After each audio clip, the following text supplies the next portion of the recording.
Reports of new strikes in Kiev and paratroopers in Kharkiv as Russian forces escalate their attack on Ukraine's urban areas.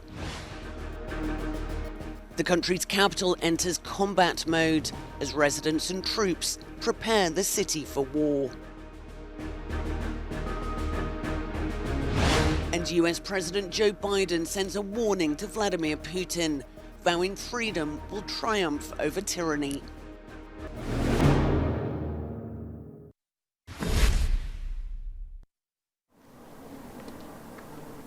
Ukrainian soldiers patrol the streets of Kiev at night. As locals hunkered down in their shelters and basements fearing the worst, there were reports of strikes in residential areas of the capital.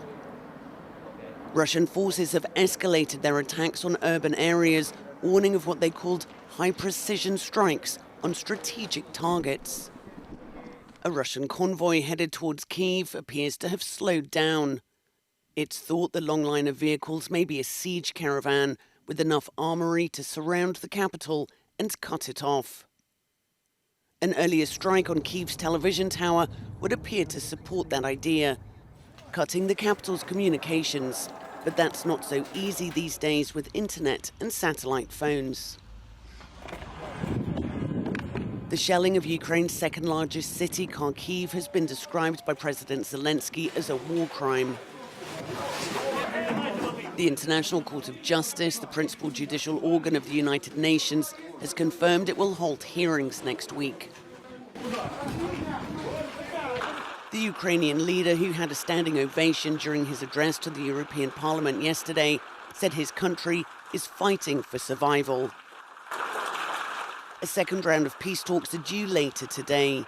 President Zelensky has one demand. As for dialogue, I think yes, but stop bombarding people first and start negotiating afterwards. Meanwhile, everywhere in Ukraine, resistance is being organized. Volunteers and residents are mobilizing to defend their country in whatever way they can and at all costs.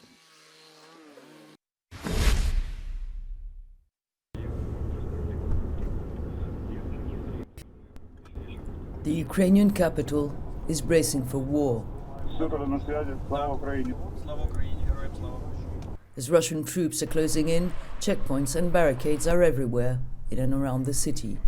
Alongside the National Army are scores of volunteers enrolling with the Territorial Defense Forces, the reserve troops of the Ukrainian Armed Forces, coming from all fields of life.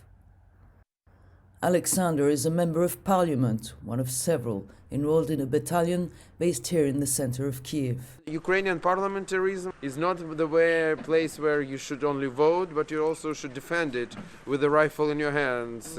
Your right to vote and to have democracy. This is Kalashnikov, and if Russians will enter the city, I will do my best. If Russian tanks venture to the city center, this slogan, paraphrasing Ukrainian soldiers on a small island on the Black Sea when asked to surrender by a Russian warship, is here to warn them. Right now, this is exactly what all Ukrainians are saying to Russians. Go to hell, leave us alone.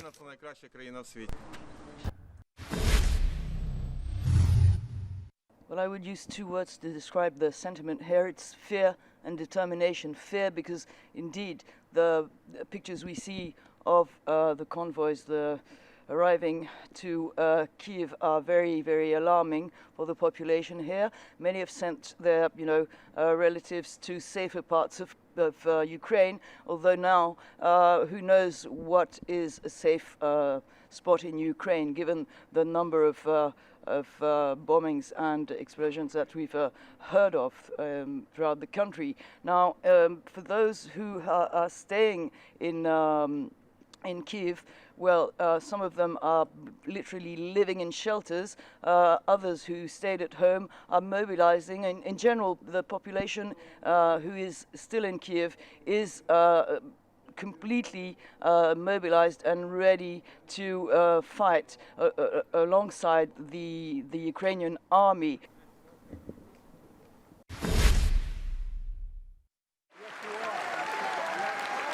He may not have expected to. But U.S. President Joe Biden found himself delivering his first State of the Union address in the spirit of being a wartime president. Of course, the U.S. economy was there in various policies, including to check inflation and raise the minimum wage. But Russia's invasion of Ukraine and the global crisis dominated the speech. Putin's latest attack on Ukraine was premeditated and totally unprovoked. He rejected repeated efforts at diplomacy.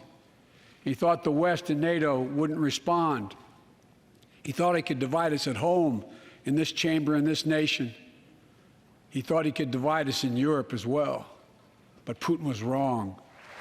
While applauding the bravery of Ukraine, as the country's ambassador to the U.S. looked on, he stressed he was going to check Russian aggression and go after Russia's wealthy oligarchs, whose wealth helps support the Russian economy. The Department of Justice is assembling a dedicated task force to go after the crimes of the Russian oligarchs.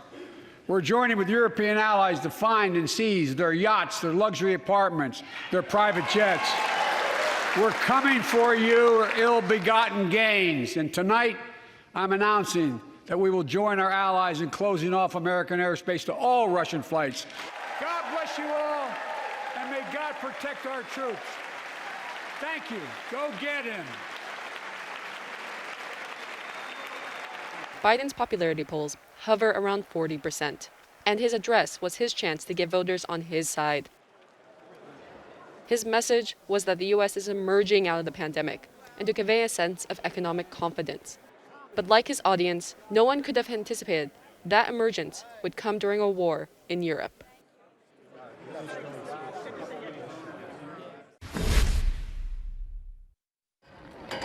Vladimir Putin's invasion of Ukraine has set in motion a huge wave of human movement as desperate families attempt to flee the missiles and bombs. People are leaving with the clothes on their back and whatever they can carry or pack into cars. The UN says so far more than 660,000 people are on the move, mainly women and children. The main destination is neighbouring Poland. In the midst of the chaos, some have claimed Ukrainians are being given priority over non-European residents when it comes to boarding trains and buses. But Poland has denied any discrimination and says it's taken in over 300,000 people from 125 nationalities. Romania is another destination for those who want to get out, and it's not hard to understand why they're so desperate to leave. There's shelters and homes each day, so the transportation stopped. Food vanished from supermarkets, no money in the ATM, people trying to get rid of the city, but the train is very crowded, like there's one train each day, and all the people needs to get in. Tens of thousands of people have fled to Romania or Moldova, two of the poorest countries in Europe, yet they've been welcomed with open arms. Slovakia is another destination for those fleeing. This train arrived last night in Ostrava with 400 refugees on board, mostly women and children. And it's not just neighbouring countries. Nations further west are also taking in or preparing to take in refugees. After 3 days, this man and his family arrived in France. We left in our pyjamas in the middle of the night, cars everywhere. A neighbour, a soldier, told me it's war. There were bombings everywhere in Ukraine. The UN is appealing for $1.7 billion in aid, warning that the crisis could result in over 4 million refugees.